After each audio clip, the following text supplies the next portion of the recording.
Boa noite, irmãos. Tudo bem com vocês? Vamos começar o culto dessa noite, louvando o nome do Senhor. Meu Deus, muito obrigado por esse dia. Esse alimento, nos cuide-nos por do ordem, tira os carnívoros da terra, nos leva para o teu reino, nos abençoe, e isso que nós pedimos, em Deus, amém. Muito bem, irmãos, vamos nos alegrar cantando um hino diferente. O mundo vai patronizando a gente, todo mundo cai na ideia de que todos têm que ser iguais para serem normais. E o mundo sai pregando um modelo que ele mesmo faz, que diz que diferentes ficam para trás, sem vida, sem paz. E se lobos forem todos os outros que se dizem tão normais, e eu tão diferente for o padrão presente do mundo. E se lobos forem todos os outros que se dizem tão normais, e eu tão diferente for o padrão presente do mundo. E aí você diz assim, ó. Não tente me mudar, já fui transformado por Jesus, igual a Ele sou.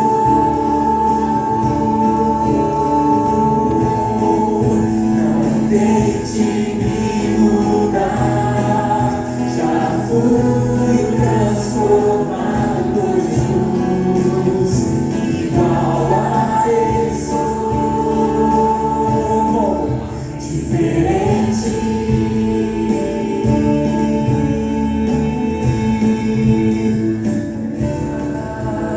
Pregando um modelo que ele mesmo faz, que diz que diferentes ficam para trás, sem vida, sem paz. Se loucos forem todos os outros, e se loucos forem todos os outros que se dizem tão normais,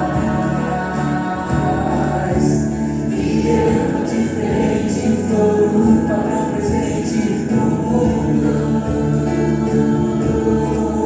E se loucos forem todos os outros que se dizem tão normais, e eu tão diferente for o padrão presente do mundo. Então você olha para o mundo e diz: Não tente me mudar, já fui transformado por Jesus, igual a Ele sou. Não tente me mudar, já fui transformado por Jesus, igual a Ele sou. Fala, diferente.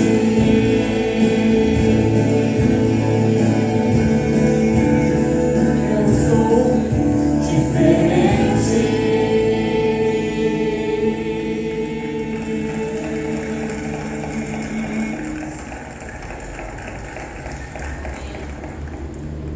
Louvado seja Deus, né? Muitas vezes temos que fazer a vontade de Deus, por mais difícil que seja.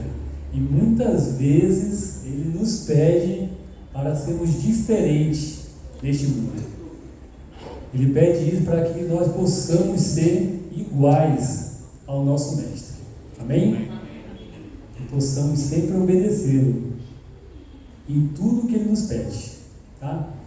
Vamos cantar um outro hino que a gente está cantando a semana inteira, tá? Com bastante alegria. Vamos continuar a nossa animação aqui. Vamos cantar o hino Som da Vida.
vida, usa-me, Senhor,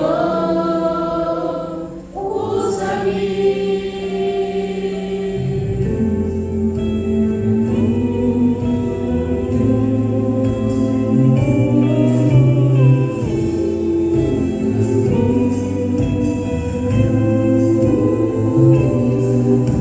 Sonda-me, Senhor, e me conhece.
de falar com Deus.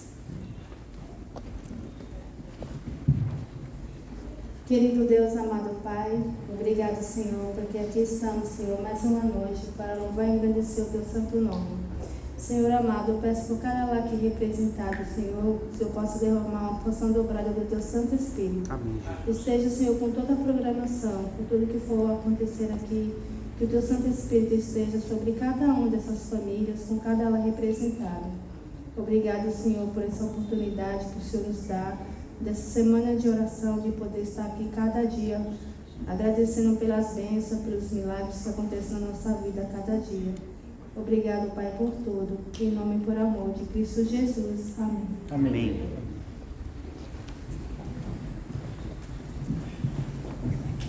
Obrigado, Tati.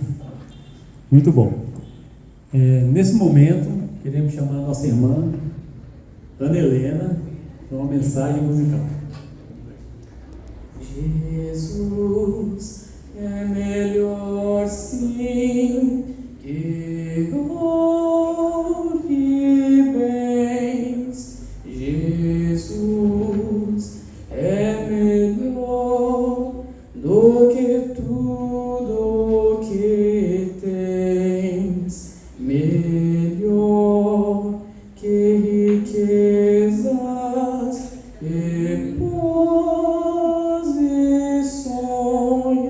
melhor, muito até, muito mais do que milhões, poder ser um rei com poder nas mãos, mas do mal escravo sim. Jesus é melhor que qualquer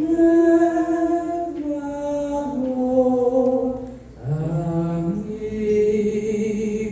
leal no prazer e na dor, melhor do que tudo Ele é pra mim, melhor que qualquer amigo, enfim, poder ser um rei com poder nas mãos, mas do mal escravo sim. Mil vezes prefiro o meu Jesus e servi-lo até o fim. Amém. Amém. Amigo sempre vem disfarçando as intenções, com ciladas ao redor, ele quer me destruir. Só Jesus pode me dar a real felicidade e poder para ser um vencedor. Sou de Jesus, o Senhor da vitória, o alimento da vida, rocha eterna da salvação. Seu amor me atraiu, deu-me paz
privilégio para mim estar aqui com vocês de novo, mais uma vez, e saber que Deus está ouvindo a nossa voz, não é verdade?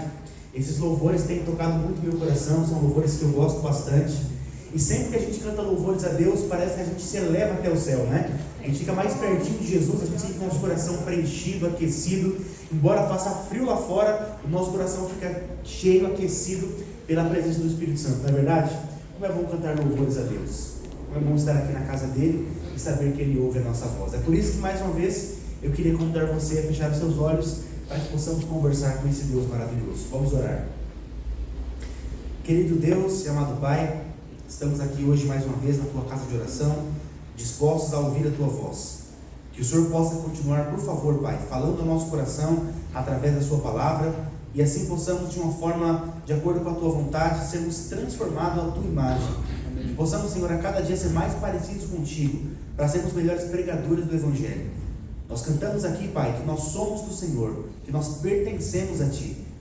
E esse pertencimento nós sabemos que custou um preço muito alto, que foi o seu próprio sangue.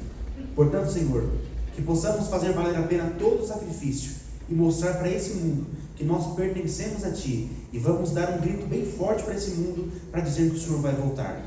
Que o Senhor nos use como um instrumento, um canal de bênçãos, em nome de Jesus. Amém. Amém. Nós estamos aqui falando sobre a vida de Jesus, e hoje nós chegamos num ponto muito legal da sua vida, da sua jornada aqui na Terra. No sábado nós conversamos um pouquinho ali, no primeiro dia, conversamos sobre o nascimento de Jesus. As coisas que estavam ali relacionadas ao seu nascimento, como ele foi perseguido, as profecias estavam de acordo com o seu nascimento. Então ele vem na plenitude do tempo, ele nasce como um filho de uma virgem, ele vem a esse mundo, mas ele cresce aos seus 30 anos de idade, ele se batiza, e ali ele então vai começar a iniciar o seu ministério. Logo após o batismo de Jesus, ele é levado até o deserto, e ele é tentado pelo diabo durante 40 dias. E ali então ele sai vencedor dessas tentações, e logo após sair do deserto, depois desses 40 dias, Jesus agora inicia o seu ministério. E para iniciar o seu ministério, agora ele com 30 anos, já tinha idade suficiente para ter discípulos, e ele faz então a escolha de 12 pessoas. 12 discípulos ali talvez diferentes do que muitos imaginavam, mas 12 pessoas escolhidas a dedo por ele, para serem seus representantes naqueles dias. Eu quero convidar você a abrir comigo a sua Bíblia, dessa vez no livro de Marcos. Evangelho de Jesus segundo Marcos. Você vai abrir comigo no capítulo 3.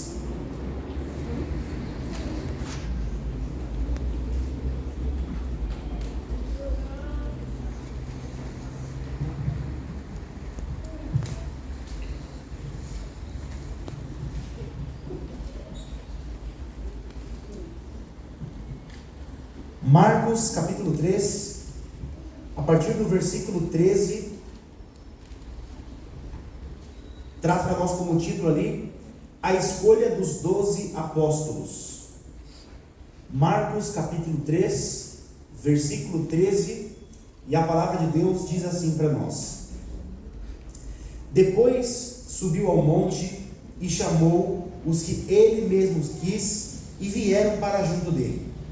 Então designou 12 para estarem com ele e para os enviar a pregar e a exercer a autoridade de expelir demônios. Eis os 12 que designou: Simão, a quem apresentou o nome de Pedro, Tiago, filho de Zebedeu, e João, seu irmão, aos quais deu o nome de Boanerges, que quer dizer filhos do trovão. André, Filipe, Bartolomeu, Mateus, Tomé, Tiago, filho de Alfeu, Tadeu, Simão, o Zelote, e Judas Iscariotes, que foi quem o traiu. Aqui está então a equipe composta por Jesus, composta por 12 pessoas. Eu fico imaginando aqui que privilégio para aqueles 12 homens naquela época, saberem que foram escolhidos a dedo para serem simplesmente os representantes de Cristo ao longo do seu ministério. Imagine você andando ali nas regiões da Galileia, nas regiões ali de Israel, seguindo aquele que você reconhece ser o Messias, e ele te reconhece como sendo um potencial pregador do Evangelho, para andar na sua equipe de 12 pessoas. Que privilégio seria para cada um de nós poder fazer parte de uma equipe tão grande como essa, talvez grande não em questão de número, mas grande em questão de importância. Saber que o próprio Cristo escolheu a dedo você para falar assim: olha, o mestre me reconhece como alguém que pode pregar o Evangelho. Que privilégio era para aqueles 12 homens, aqueles 12 discípulos. Eu fico pensando, se eu fosse escolhido para ser um discípulo de Jesus, o que passaria pela minha cabeça, né? Fique pensando você também agora, se Jesus escolhesse você para ser um discípulo. Será que nós temos a condição suficiente para ser um discípulo de Jesus? Muitas vezes, quando a gente começa a se questionar ao longo da nossa vida, será que eu tenho alguma qualidade? Será que eu tenho alguma coisa que Jesus possa olhar para mim e dizer que eu posso ser um discípulo? E por muitas vezes, a gente pode olhar para dentro de nós mesmos e pensarmos que nós não conseguimos fazer coisa alguma. Esse é um pensamento natural da nossa vida. Pensar que nós somos insignificantes, que Jesus talvez não fosse querer usar uma pessoa como você, como eu, e nós somos tentados a pensar que Jesus não quer nos usar.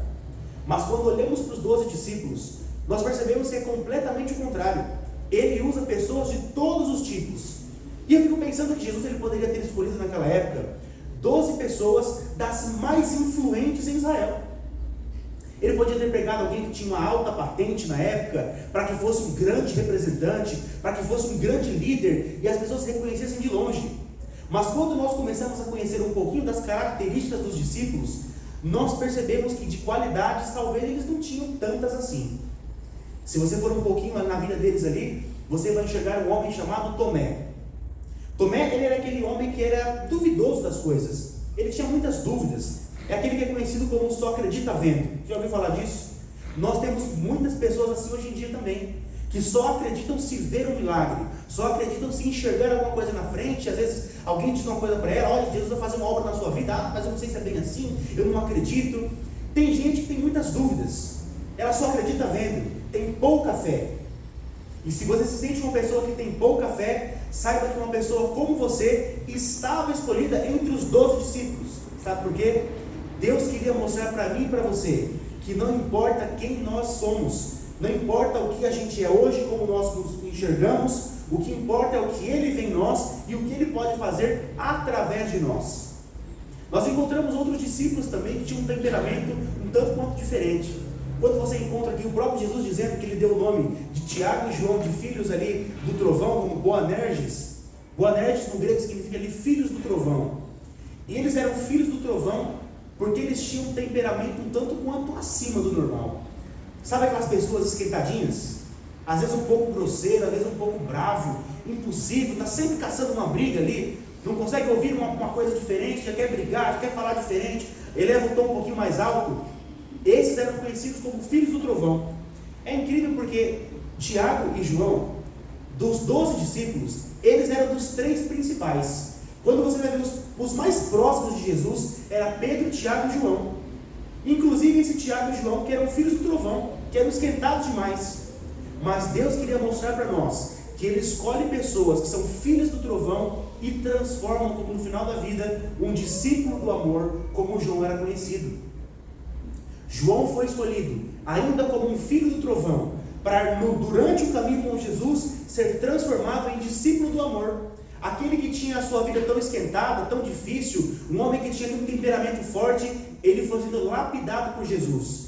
Ele foi sendo transformado por Ele. E ao chegar ao final de sua vida, ele tem um lindo testemunho para dizer que ele era o discípulo do amor. O discípulo que pregava o amor, que espalhava as boas novas com muito carinho.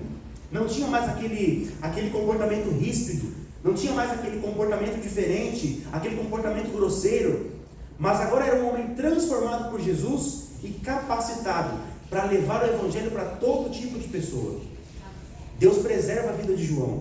De todos os discípulos, João é o único que morre com uma morte comum, uma morte normal. Ele morreu de velhinho ali. Ele é o único preservado. E ele era o discípulo do amor. Ao longo de toda a sua vida, até o seu último dia, ele levou essa mensagem com muito carinho. Quando Jesus o encontra, João é ainda ali um adolescente, talvez nem maior de idade ainda, era o mais jovem de todos. E ao longo de toda a sua vida, ele teve o privilégio de pregar o Evangelho. Nós temos muitos discípulos, como por exemplo, o que escreveu o Evangelho, Mateus. Mateus talvez fosse um dos piores que tinham naquele grupo. Porque não sei se você sabe, mas a Bíblia diz para nós que Mateus, ele era conhecido como um homem publicano. O que era um publicano naquela época? Um publicano, ele era um homem que era cobrador de impostos. Ele era um homem que roubava a nação de Israel. Ele era conhecido como alguém que não ficava junto do grupo.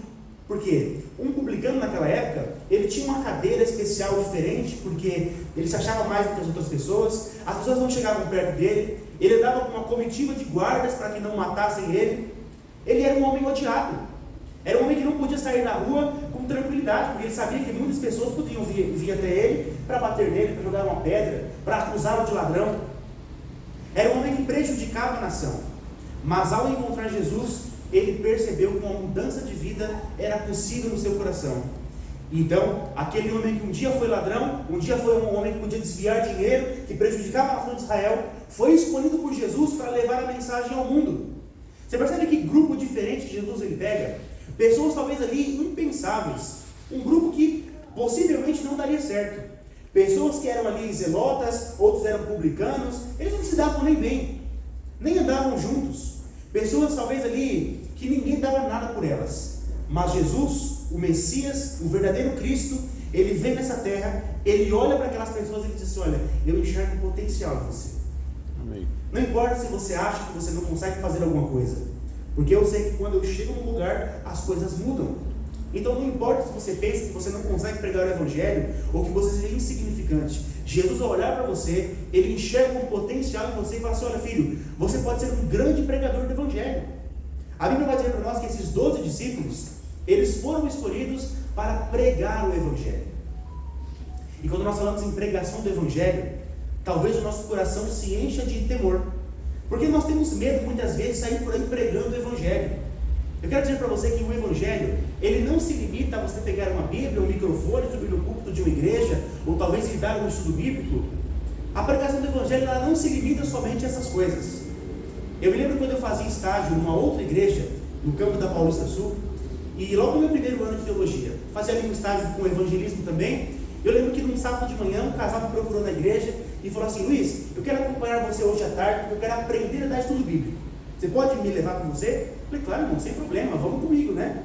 A gente almoçou ali, saímos de tarde, e eles passaram o restante do dia visitando as famílias comigo, dando estudos bíblicos, né? Naquele dia eles ficaram bem quietinhos, era só para acompanhar mesmo e ver como que eu fazia. No sábado seguinte, eles me procuraram de novo e disseram assim para mim: Luiz, olha, eu acho que não é isso que Deus está me chamando para fazer. Eu acho que eu não consigo dar um estudo bíblico igual você faz. Eu tenho vergonha de falar em público, eu tenho vergonha de falar com quem eu não conheço. Talvez eu não saiba manejar a Bíblia como você faz, então eu acho que a pregação do Evangelho não é para mim. E por muitas vezes, talvez você se sinta assim também. Talvez você não saiba dar um estudo bíblico e pense: Deus não quer me usar, Deus não tem nada comigo, porque o que eu posso fazer pela causa do Evangelho?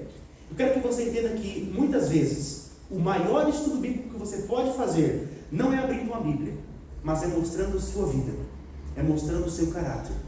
Muitas pessoas por aí fora, elas nunca vão ler a Bíblia, talvez nunca vão ter de vir aqui na igreja, nunca vão ser convidados, quem sabe, mas por muitas vezes ela pode olhar para a sua vida, talvez numa rede social, talvez no seu trabalho, talvez onde você passe, elas vão olhar para você e falar assim: olha, ela é uma pessoa diferente.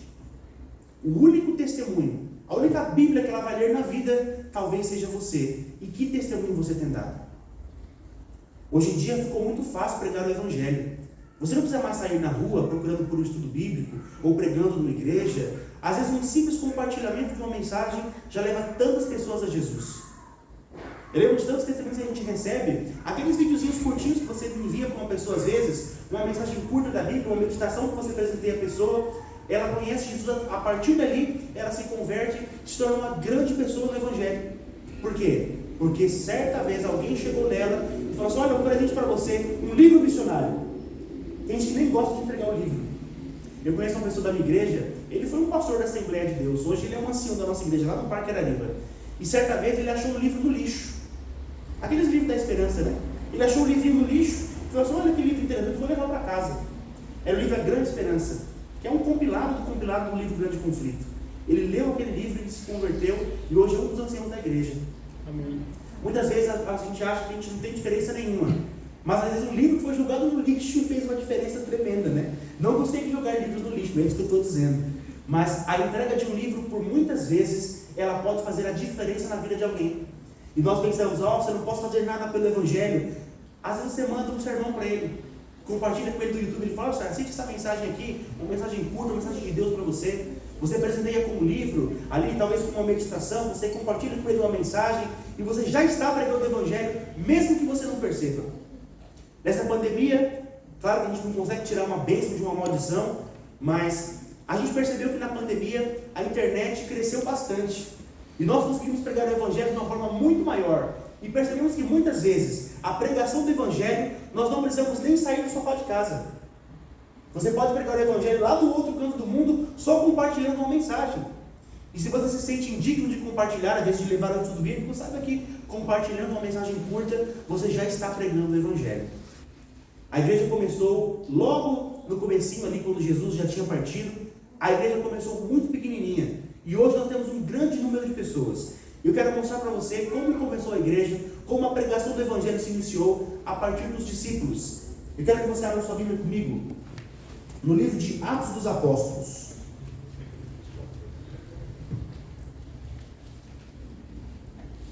Atos, no capítulo 1, nós vamos ler o versículo 15.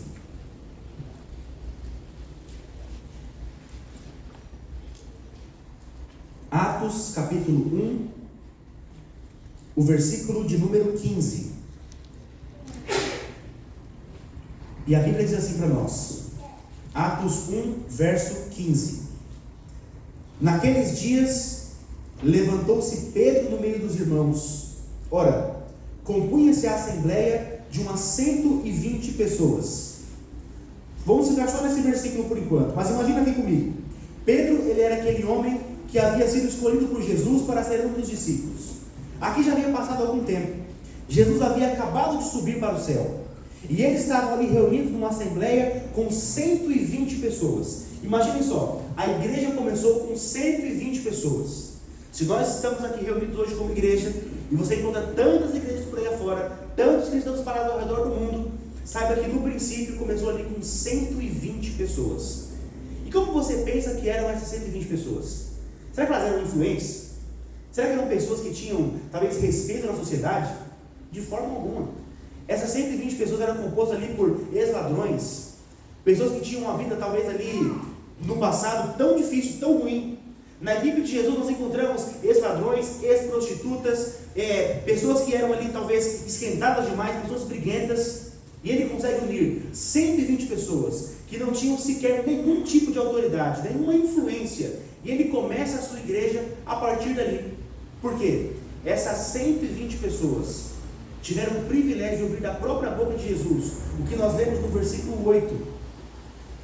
Atos capítulo 1, versículo 8 diz assim para nós: mas recebereis poder ao descer sobre vós o Espírito Santo, e serei as minhas testemunhas, tanto em Jerusalém como em toda a Judéia e Samaria e até os confins da terra.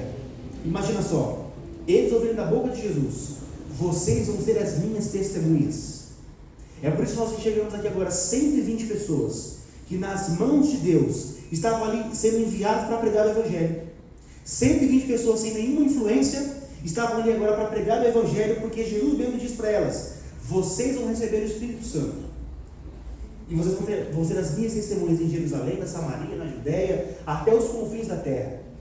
Nós temos uma missão muito grande para cumprir nessa terra.